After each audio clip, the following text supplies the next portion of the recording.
नमस्कार, दिन भर की बड़ी खबरों में आपका स्वागत है। मैं हूं परवीन शेख।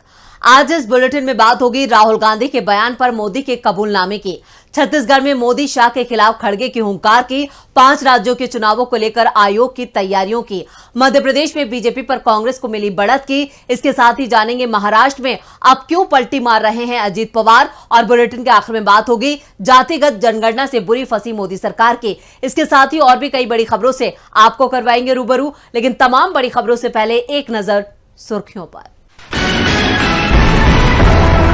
आप सांसद संजय सिंह को शराब घोटाले मामले में ईडी ने लंबी पूछताछ के बाद किया गिरफ्तार। इंडिया गठबंधन ने केंद्र सरकार पर उठाए सवाल। Actor Ranbir Kapoor, tiger Shroff, Sunny Leone समेत 15 से 20 सेलेब ईडी की रडार पर। भेजा समन 6 अक्टूबर को पूछताछ के लिए बुलाया। एशियाई खेलों में नीरज चोपड़ा ने जीता गोल्ड। जेवलिन थ्रो में 88.88 मीटर भाला फेंक कर नीरज ने जीता गोल्ड। तीरंदाजी और पुरुषों की 400 मीटर रिले में भी भारत की झोली में आया गोल्ड। लगातार दूसरे दिन गिरावट के साथ बंद हुआ शेयर बाजार। सेंसेक्स 286 अंक गिरकर 65,226 पर हुआ बंद। निफ्टी 92 अंकों की गिरावट के साथ 19,436 पर हुआ बंद। ये तो थी सुर्खियां और अब बात आज की सबसे बड़ी खबर की। तेलंगाना में सियासी तापमान काफी बढ़ गया है। पीएम मोदी ने तेलंगाना में एक ऐसा बयान दे दिया जिससे बीजेपी और बीआरएस की मुश्किलें बढ़ गई हैं। अब पीएम मोदी के इसी बयान पर राहुल गांधी ने भी पलटवार किया है। तो क्या कहा है राहुल गांधी ने, देखते हैं ये रिपोर्ट। तेलंगाना की राजनीति में घमासान मचा है। पीएम मोदी के सीएम केसीआर को लेकर दिए बयान पर राहुल गांधी ने हल्ला बोला है। उन्होंने याद दिलाया कि पिछले महीने एक रैली में उन्होंने कहा था कि बीआरएस का मतलब बीजेपी रिश्तेदार समिति। ये सच साबित हो गया है। राहुल ने एक्स पर पोस्ट किया और लिखा, आज मोदी जी ने खुले तौर पर मेरी बात स्वीकार कर ली। बीआरएस का मतलब बीजेपी रिश्तेदार समिति है। बीजेपी बीआरएस साझेदारी ने पिछले 10 सालों में तेलंगाना को बर्बाद कर दिया है। लोग बुद्धिमान हैं और उनके खेल को समझ गए हैं। इस बार वो दोनों को खारिज कर देंगे और 6 गारंटी वाली कांग्रेस सरकार बनाएंगे। 3 अक्टूबर को तेलंगाना के निजामाबाद में रैली को संबोधित करते हुए पीएम मोदी ने कहा कि उन्होंने 2020 में हैदराबाद नगर निगम चुनाव के बाद बीआरएस सुप्रीमो और तेलंगाना के मुख्यमंत्री के चंद्रशेखर राव के एनडीए में शामिल होने के अनुरोध को उनके कर्मों का हवाला देते हुए ठुकरा दिया था। पीएम ने कहा, उन्होंने मुझसे कहा कि देश आपके नेतृत्व में प्रगति कर रहा है। हम भी एनडीए का हिस्सा बनना चाहते हैं। आप हैदराबाद नगर निगम में हमारा समर्थन करें। इसके बाद मैंने उनसे कहा, आपके कर्म ऐसे हैं कि मैं आपसे जुड़ नहीं सकता। मैंने एनडीए में केसीआर की एंट्री रोक दी। आपको बता दें कि सितंबर में हैदराबाद के पास हुई कांग्रेस की रैली में राहुल ने बीआरएस को बीजेपी रिश्तेदार समिति कहा था। दावा किया था कि विपक्षी नेताओं पर सरकारी एजेंसियां छापा मार रही हैं, लेकिन तेलंगाना के मुख्यमंत्री और ओवैसी की पार्टी के नेताओं के खिलाफ कोई कार्रवाई नहीं हो रही है, क्योंकि प्रधानमंत्री मोदी उन्हें अपना मानते हैं। और ये बात पीएम ने मंगलवार को खुद मान ली है, जिससे बीजेपी और बीआरएस दोनों मुश्किल में नजर आ रहे हैं। इधर पीएम मोदी के बयान पर तेलंगाना सरकार में मंत्री और केसीआर के बेटे केटी रामाराव ने पीएम मोदी की बातों को सफेद झूठ करार देते हुए खारिज कर दिया। केटीआर ने पीएम मोदी पर तंज कसते हुए कहा, वो एक अच्छे स्क्रिप्ट राइटर और कथावाचक बन सकते हैं। उन्हें ऑस्कर अवार्ड भी मिल सकता है। तेलंगाना में राहुल के चक्रव्यूह में मोदी और बीजेपी बुरी तरह से फंस गई है। इधर खड़गे ने भी अपने बयानों से मोदी और शाह को फंसा दिया है। छत्तीसगढ़ में विधानसभा चुनाव के पहले राजनीतिक सरगर्मियां तेज हैं। 2 महीने में चौथी बार कांग्रेस के राष्ट्रीय अध्यक्ष मल्लिकार्जुन खड़गे आज छत्तीसगढ़ पहुंचे, जहां वो भरोसी के सम्मेलन में शामिल हुए। खड़गे ने मोदी और शाह को लेकर ऐसा बयान दिया है जिससे बीजेपी के होश उड़ गए हैं। तो क्या कहा है खड़गे ने, देखते हैं ये रिपोर्ट। चुनावी मौसम में नेता एक दूसरे पर जमकर बयानों की तीर चला रहे हैं। इसी कड़ी में कांग्रेस अध्यक्ष मल्लिकार्जुन खड़गे ने पीएम मोदी को झूठों का सरदार बताया। उन्होंने कहा कि मोदी जी की गारंटी लोगों को बेरोजगार रखने की होती है। हमेशा कांग्रेस सरकार गिराने की सोचती है। देश में सरकार 2 ही लोग चलाते हैं, एक मोदी और दूसरे शाह। इसके अलावा किसी और को कुछ नहीं पता रहता कि क्या होने वाला है। खड़गे ने आगे कहा कि मोदी जब जब छत्तीसगढ़ आते हैं कांग्रेस सरकार को बदनाम करके जाते हैं। दूसरे राज्यों में मुख्यमंत्री को धमकी मिलती है कि हमारी बात नहीं सुनोगे तो ईडी और आईटी के छापे पड़ेंगे। उन्होंने ये बात रायगढ़ में आयोजित भरोसे के सम्मेलन में कही। खड़गे ने अपने संबोधन की शुरुआत जय जोहार जय छत्तीसगढ़ महतारी के साथ की। खड़गे ने कहा कि ऐसा सम्मेलन शायद देश के किसी कोने में, किसी भाग में नहीं हुआ। ये गर्व की बात है कि हर जगह भरोसे का सम्मेलन छत्तीसगढ़ में हो रहा है। इसका नेतृत्व मुख्यमंत्री भूपेश बघेल जी कर रहे हैं। उन्होंने आगे कहा कि मोदी जी तेलंगाना, राजस्थान, छत्तीसगढ़, मेघालय जाते हैं और झूठ बोलकर आते हैं। झूठों के सरदार है वो। 2 करोड़ नौकरी किसी को नहीं मिली, 15 लाख किसी को नहीं मिला, किसानों की आमदनी दोगुनी भी नहीं हुई। छत्तीसगढ़ के जल जंगल जमीन के बारे में कुछ नहीं बोला, सिर्फ छत्तीसगढ़ सरकार को गालियां दी। गोबर बेचकर पैसा कौन खाता है? कांग्रेस सरकार लोगों को मजबूत बनाने के लिए गोबर खरीद रही है। केंद्र सरकार ईडीआईटी का इस्तेमाल कर रही है। ईडीआईटी से सरकार चलाना है तो आपकी क्या जरूरत? लोगों को सस्ता अनाज देना, रोजगार देना हमारी गारंटी है। जो छत्तीसगढ़ में है वो गुजरात मॉडल में कहा। बीजेपी आरएसएस महिलाओं के विरोध में है, कभी महिलाओं को आगे आने नहीं दिया। रायगढ़ के मंच से खड़गे ने आज बीजेपी और पीएम मोदी की बोलती बंद कर दी है, तो वहीं खड़गे के इस वार से बीजेपी खेमे में भी हड़कंप मच गया है। खड़गे की हुंकार से सियासी पारा गर्म है। इधर चुनावों को लेकर 5 राज्यों में भी सियासी तापमान उफान पर है। मध्य प्रदेश, राजस्थान, छत्तीसगढ़ सहित 5 राज्यों में विधानसभा चुनावों का ऐलान अब कभी भी हो सकता है। इस बीच चुनाव आयोग में बैठकों का दौर जारी है। चुनाव की तैयारियां पूरी हो चुकी हैं। अब चुनाव की तारीखों का ऐलान होना बाकी है। इस बीच वो तारीख भी सामने आ गई है जब चुनावों का ऐलान होना है। मध्य प्रदेश, राजस्थान, छत्तीसगढ़, तेलंगाना और मिजोरम में चुनाव का ऐलान होने वाला है। चुनावों के ऐलान से पहले आयोग ने अंतिम मतदाता सूची भी जारी कर दी है।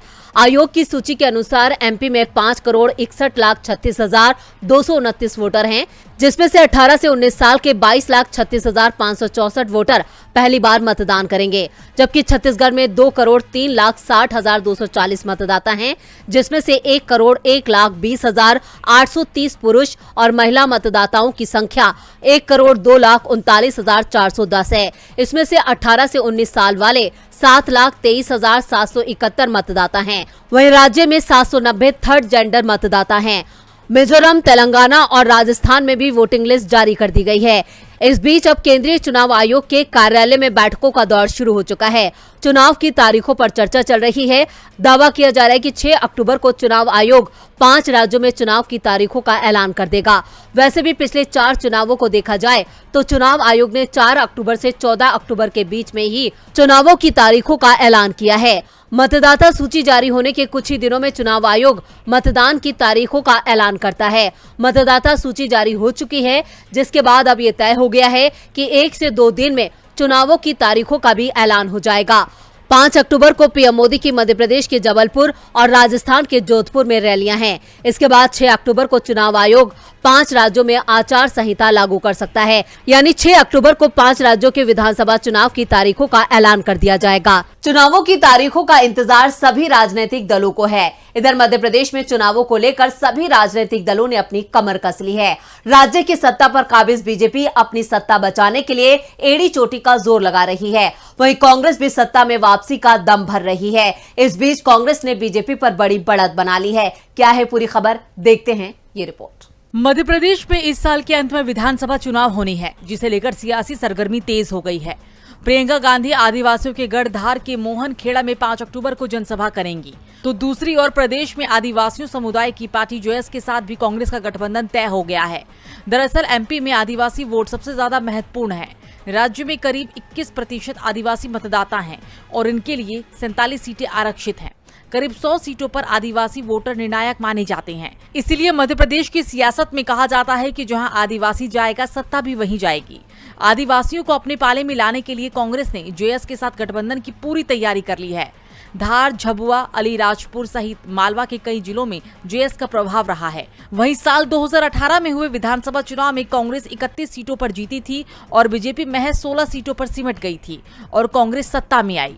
इसके बाद से ही कांग्रेस आदिवासी समुदाय में अपनी पैठ को लगातार मजबूत बना रही है और जेएस के साथ कांग्रेस के गठबंधन होने के बाद कांग्रेस को और भी ज्यादा मजबूती मिलती हुई दिखाई दे रही है। राजनीतिक विश्लेषकों की माने तो राज्य के मालवा और निमाड़ इलाके में जेएस का सबसे ज्यादा प्रभाव है। वहीं आदिवासी वोट बैंक महाकौशल और विंध्य इलाके में भी है। कांग्रेस की इस मजबूती से एमपी में बीजेपी को बड़ा झटका लगा है। इधर महाराष्ट्र में झटका तो अजीत पवार को भी लगने वाला है। महाराष्ट्र की सियासत में बड़ा धमाका होने वाला है। जब से राज्य में शिंदे की सरकार आई है, तब से सियासी उठापटक जारी है। एनसीपी में 2 फाड़ कराने के बाद अब बीजेपी भी दबाव में दिखाई दे रही है। इस बीच एनसीपी चीफ शरद पवार ने चुनाव आयोग को लेकर बड़ा खुलासा किया है। तो क्या कहा है पवार ने, देखते हैं ये रिपोर्ट। एनसीपी पर हक की लड़ाई में नया मोड़ आने वाला है। एनसीपी संकट को लेकर 6 अक्टूबर को चुनाव आयोग में सुनवाई होनी है। शरद पवार गुट ने आरोप लगाया है कि चुनाव आयोग एक तरफा फैसला ले रहा है। शरद पवार गुट ने वकीलों के जरिए चुनाव आयोग के सामने अपना पक्ष रखा है। जब विधायक दल और मूल दल विधायक अलग अलग है, तब भी एनसीपी कैसे मान लेती है कि पार्टी में विभाजन हो गया है? ये सवाल शरद पवार गुट ने चुनाव आयोग से पूछा है। ये सुनवाई अजीत पवार गुट की ओर से दायर याचिका को लेकर होगी।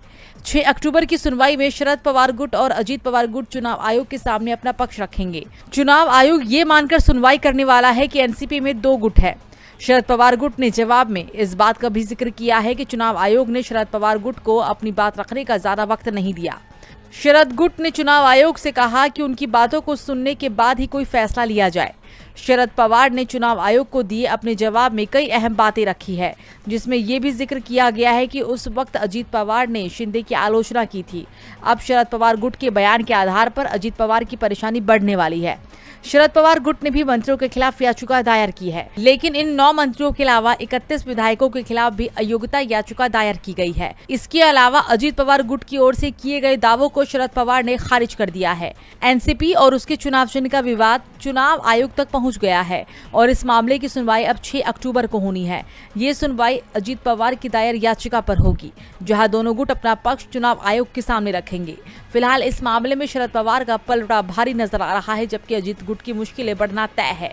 शरद पवार की रणनीति से अजीत पवार काफी दबाव में हैं। दबाव में तो मोदी सरकार भी है। रेलवे में जमीन के बदले नौकरी मामले में लालू परिवार को बड़ी राहत मिली है। अदालत ने लालू प्रसाद यादव समेत उनके परिवार को जमानत दे दी। अब इस मामले की अगली सुनवाई आगामी 16 अक्टूबर को होगी। लालू प्रसाद यादव को मिली इस राहत से इंडिया गठबंधन में खुशी है, तो वहीं मोदी सरकार परेशान है। नौकरी के बदले जमीन मामले में दिल्ली की राउज एवेन्यू कोर्ट ने आरजेडी सुप्रीमो लालू प्रसाद यादव के परिवार के सदस्यों को जमानत दी है।